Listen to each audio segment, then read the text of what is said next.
I used to think the only thing I needed to manage was my investment portfolio or lack thereof when I was first starting out. I mean, my early 20s were a blur of chasing quick bucks and, well, losing quite a few. It was a messy time. My approach to money was as chaotic as my mornings, and let me tell you, that is saying something. I was the guy who woke up 5 minutes before I needed to be somewhere, scrambling, stressed, and basically setting the tone for an equally scrambled day. My finances were no different. I would wake up to a new hot stock tip, throw all my savings at it, and then spend the rest of the day and often the rest of the month stressed about whether I had made a huge mistake. Spoiler alert, I usually had, but losing all that money, every hard-earned penny I had scraped together, it did something to me. It forced me to look at my life, not just my bank balance, but everything. And I realized that my approach to mornings, my approach to my day, it was all connected to my approach to money. Both were reactive, both were chaotic, and both were costing me big time. So I started small. I started with my mornings. I figured if I could bring some order to the first few hours of my day, maybe, just maybe, I could bring some order to my life and eventually my finances. It has been a journey,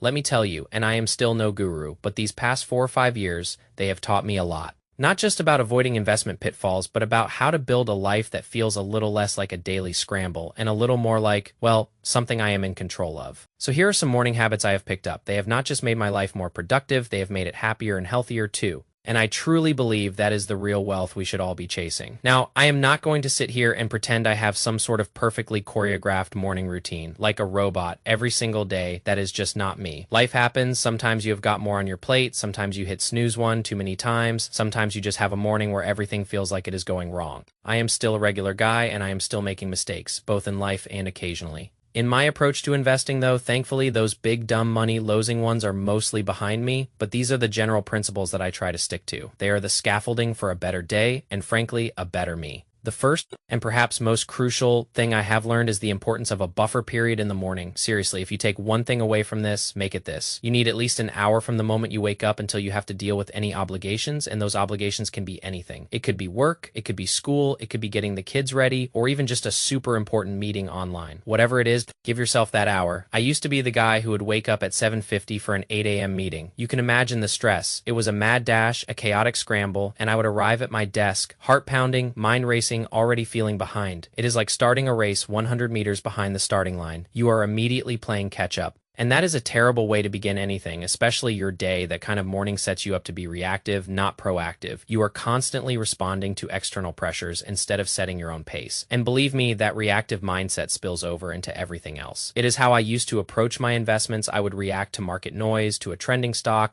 to a friend's casual tip, instead of having a well-thought-out plan. And just like those frantic mornings, those reactive investment decisions almost always ended in regret. So now, even if my day is packed, even if I know I have a mountain of work ahead, I carve out that hour. It is sacred time just for me, to slowly ease into the day, to boot up my brain before I jump into the hard work. It is about taking control of that first hour, and by doing so, taking control of the rest of my day. It is a small change, but it makes a massive difference, both for my mental well-being and for my ability to make clear, rational decisions, which, as I have learned the hard way, is pretty important when your money is on the line. Another absolutely crucial point, and this might sound counterintuitive to some, is to always wake up at the same time every day. And yes, I mean, regardless of when you went to sleep the night before, I have tried it both ways. For a year or two, I was obsessed with getting exactly 8 hours of sleep. So I would set my alarm for 8 hours after my head hit the pillow. Sounds logical, right? But it ended up being a mess. My wake uptime was constantly shifting, and my body never really knew what was going on. I would wake up feeling groggy and disoriented because my internal clock was all over the place. Now, I have shifted. I wake up at the exact same time every single day. This means that some nights, if I was up late, I might get less sleep. But here's the thing. It creates this incredibly powerful internal alarm clock. Your body starts to anticipate that wake-up time, and over time, it becomes much easier to get up. And if I had a short night's sleep, I simply make sure to go to bed earlier the next night. It is about consistency. I learned this lesson the hard way traveling across different time zones for years. My body was constantly fighting me, trying to adjust, but once I started forcing myself to wake up at a consistent time, even when traveling, my body adapted much faster. You cannot trick your internal clock. If you are waking up at 9:30 a.m. on Tuesday, 5 a.m. on Wednesday, 7 a.m. on Thursday, and then 10 a.m. on Friday, you are going to be perpetually tired. Your body thrives on routine. And frankly, this consistency has bled into other areas of my life, including my financial discipline. When you are consistent in one area, it becomes easier to be consistent in others. It is about building good habits, one small, consistent step at a time.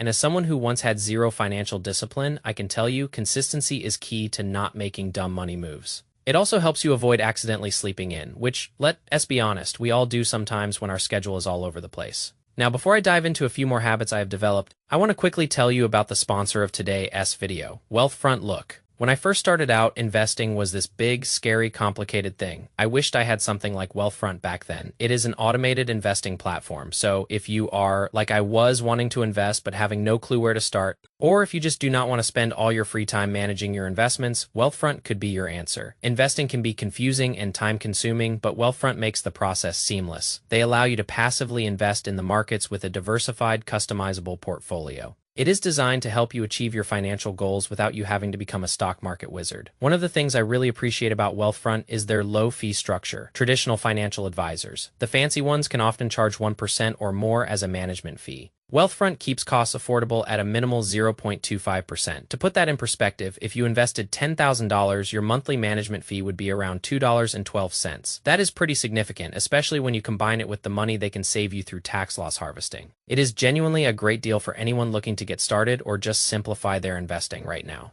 Wealthfront is offering a $20 sign-up bonus when you open and fund your first taxable investment account. This is a limited time offer, so if you are interested, head over to wealthfront.com/Nate20 or click the link in the description below. Thanks, Wealthfront, for sponsoring a portion of this video. Now, let us get back to those habits. The next habit I want to share with you is going to sound so ridiculously simple that I almost do not want to make a big deal out of it. I will probably just mention it for about 30 seconds, but I know that probably half the people watching this do not do it, even though it seems so obvious. It is simply to make your bed in the morning, seriously, for basically my entire college life. And even a few years after, I never made my bed. I would just get up and go. My room was often a mess, clothes everywhere, books piled up, and my bed, well, it was always a crumpled heap of sheets and blankets. And I eventually realized that if my physical space, my room, my immediate surroundings were sloppy and unorganized, that feeling of disorganization also seeped into my brain. It just felt chaotic in there too. So now, it is the first thing I do when I wake up. It literally takes 30 seconds. It is so simple, so easy. It might sound like a waste of time or like it does not matter. But trust me, once you get into the habit,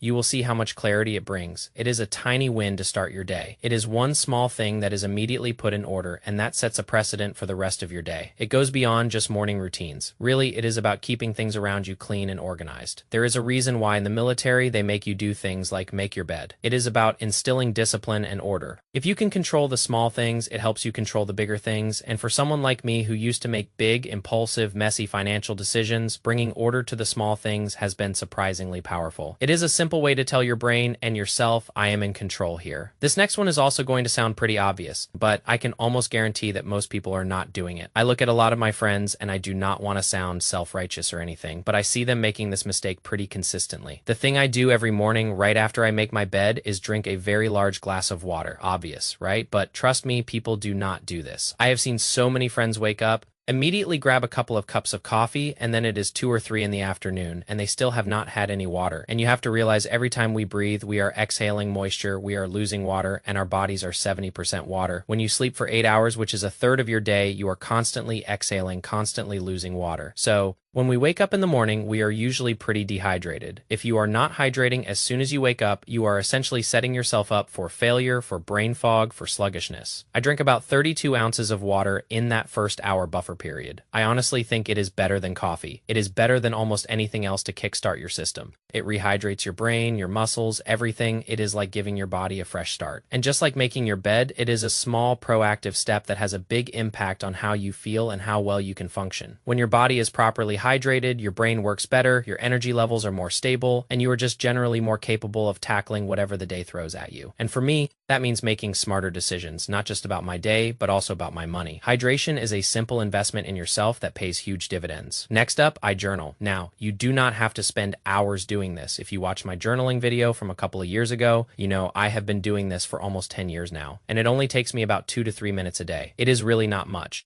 but the impact has been profound. My journaling has shifted over time. Right now, I am in a phase where I am actually writing down a lot of the things that bother me, things I want to work on to improve myself. By doing this, I am able to track my progress. For example, 3 months ago, I might have written down that my knee was bothering me. By consistently writing about it, I could track what I was doing to improve it, whether it was stretching, exercise, or just being more mindful, I think. In today's culture, we tend to sweep a lot of things under the rug. We ignore those little pain points, those little stressors, until they become big, unmanageable problems. Sometimes something is bothering you and you do not even really know why you are agitated or why you are having a bad day. But often, it is those underlying things that you have been pushing aside for too long. Journaling helps you identify and confront those things. It is like shining a light on the dusty corners of your mind. Sometimes I will go through months where I just write down positive affirmations or things I am grateful for or my goals and plans for life. It does not have to be scientific. You do not have to follow a rigid structure, just write down whatever comes to mind. But I think just generally writing, even if it is just for a few minutes in the morning, is incredibly helpful. I truly believe it is one of the main reasons I have had any successes in my life. However small, I can go back and track my thoughts, see what I was thinking in 2014, and watch my progress. It is amazing. And it is going to be really fun looking back on all these stacks of journals when I am 80 years old, with boxes and boxes of my thoughts tracing my journey through life. It is like having a personal archive of your growth. The final thing I do in that buffer period, yes, I eat breakfast, but I am not going to tell you how to eat breakfast because everyone has different diets.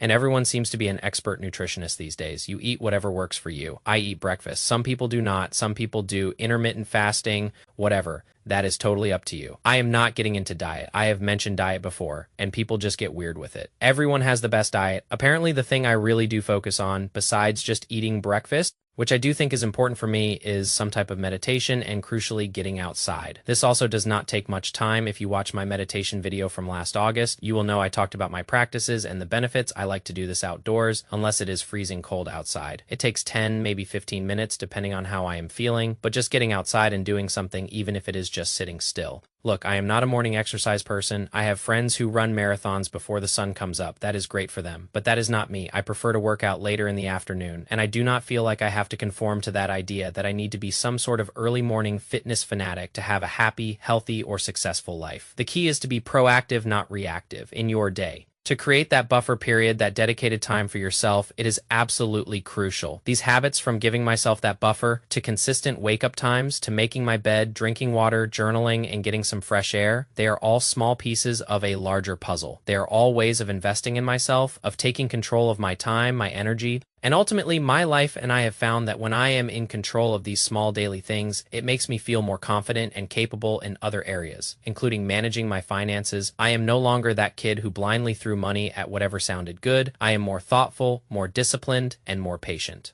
And those are qualities that pay off. In the long run, far more than any speculative investment ever could. So if you found this video helpful, if any of these ideas resonated with you, please consider giving it a like and subscribing if you have not already. And of course, if you have any of your own morning habits that you have found to be really useful, please leave them down below in the comments. I am always looking for ways to make my days better. Thanks for watching. I will see everybody next time.